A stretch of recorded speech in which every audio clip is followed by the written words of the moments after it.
আসসালামু আলাইকুম এভরিওয়ান। আশা করি আপনারা সবাই ভালো আছেন। আজ আবারও আপনাদের সাথে নতুন একটি রেসিপি নিয়ে হাজির হলাম। পোলাও রান্না নিয়ে আমরা অনেকেই ভয়ে থাকি, কিন্তু অল্প কিছু টেকনিক ফলো করে যে কেউই ঝরঝরে সাদা পোলাও তৈরি করে ফেলতে পারবে। তাই আপনাদের জন্য খুব সহজ উপায়ে ঝরঝরে সাদা পোলাওয়ের রেসিপি নিয়ে হাজির হলাম। কথা না বাড়িয়ে তাহলে মূল রেসিপিটি শুরু করা যাক। পোলাও রান্নার জন্য যে গরম মশলাগুলো লাগবে সেগুলো হচ্ছে এলাচ, দারচিনি, তেজপাতা ও লবঙ্গ। এখন একটি পাতিলে 4 টেবিল চামচের মতো তেল নিয়ে নিব। আপনারা ইচ্ছে করলে তেল ও ঘি মিলিয়ে রান্না করতে পারেন, আবার পুরো রান্না শুধুমাত্র ঘি ব্যবহার করেও করা যাবে। তেল হালকা গরম হয়ে আসলে গরম মশলা ও কিছু কিশমিশ দিয়ে দিব। এই পর্যায়ে কিশমিশ দিলে কিশমিশগুলো অনেক ভালোভাবে ফুলে ওঠে। মশলাগুলো 30 সেকেন্ডের মতো ভেজে নেওয়া হয়েছে।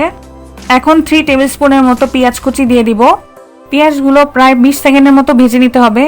খেয়াল রাখবেন যেন পেঁয়াজগুলো লাল না হয়ে যায়, তা না হলে পোলাওয়ের রং পুরোপুরি সাদা আসবে না। পেঁয়াজ ভাজা হয়ে গেলে আগে থেকে ধুয়ে রাখা পোলাওয়ের চালগুলো দিয়ে দিব। এখানে পোলাওয়ের চাল ধুয়ে ভালো করে পানি ঝরিয়ে নেওয়া হয়েছে। এখন 2 টেবিল চামচের মতো আদা রসুন বাটা, স্বাদ মতো লবণ দিয়ে দেওয়া হচ্ছে। এখন চালগুলো প্রায় 5 মিনিটের মতো ভেজে নিতে হবে।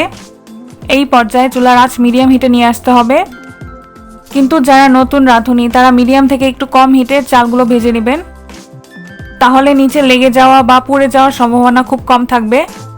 5 মিনিট পর 2 টেবিল চামচের মতো গুঁড়া দুধ দিয়ে দিব। গুঁড়া দুধ চালের সাথে ভালো করে মিক্স করে নিতে হবে। এরপরে গরম পানি দিতে হবে। আপনারা যে পরিমাণে চাল নেবেন তার দ্বিগুণ পরিমাণে গরম পানি ব্যবহার করতে হবে। দ্বিগুণ পরিমাণে গরম পানি ব্যবহার করলে চালগুলো খুব ভালোভাবে সিদ্ধ হয়ে আসে। এখন ভালো করে নেড়ে দিতে হবে। এই পর্যায়ে কয়েকটি কাঁচামরিচ দিয়ে দিব। আর দেখুন পানিতে বলক চলে এসেছে। এখন চুলার আঁচ কমিয়ে দিতে হবে। তারপর ঢেকে লো হিটে প্রায় 6 মিনিটের মতো রান্না করতে হবে। 6 মিনিট পর দেখুন পানি শুকিয়ে এসেছে। পানি ও চাল একদম সেম লেভেলে চলে এসেছে।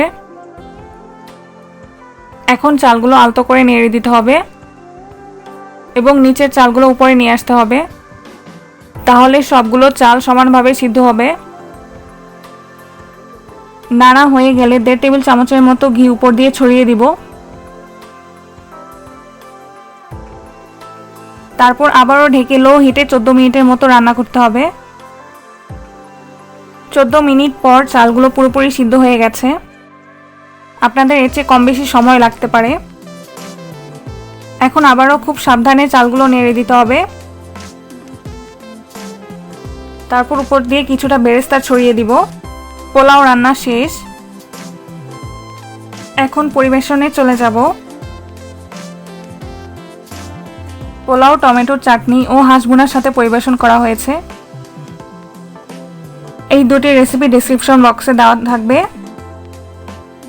এই রেসিপি ফলো করে আপনারা ঝরঝরে সাদা পোলাও রান্না করে ফেলতে পারবেন। বাসায় একবার হলেও ট্রাই করবেন। ভিডিওটি ভালো লাগলে চ্যানেলটিকে সাবস্ক্রাইব করবেন এবং ফেসবুক পেজে একটি ফলো দিতে ভুলবেন না। আজ তাহলে এ পর্যন্তই।